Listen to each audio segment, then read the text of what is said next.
কুমিল্লার নাঙ্গলকোটে নারকেল গাছের ডাল কাটতে গিয়ে বিদ্যুৎপৃষ্ঠে খোকন নামে এক গাছির মৃত্যু হয়েছে।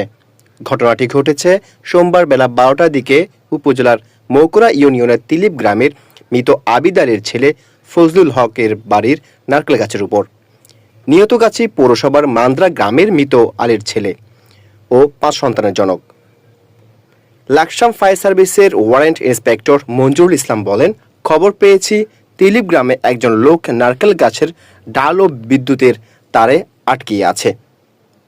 ঘটনাস্থলে আসার পর দেখতে পাই লোকটি বিদ্যুতের তারের সাথে লেগে মারা গেছে। লাশটি নিচে নামানো হয়, স্থানীয় কাউন্সিলর জামাল হোসেন সোহাগের কাছে হস্তান্তর করা হয়। সকালের সময় আমরা জানতে পারি যে তিলিপ গ্রামে নারকেল গাছে একজন লোক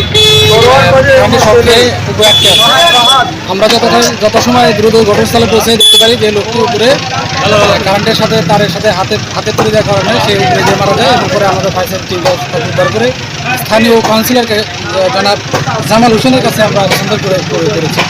তবে ফজলুল হকের বাড়িতে গিয়ে তাকে না পাওয়ায় তার বক্তব্য নেওয়া সম্ভব হয়নি।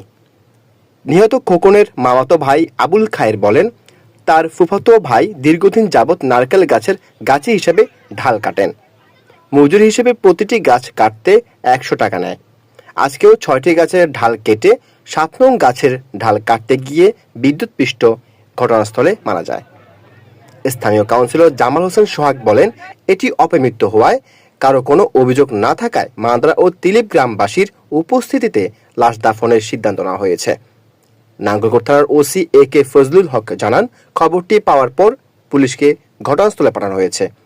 আইন অনুযায়ী পরবর্তী ব্যবস্থা নেওয়া হবে।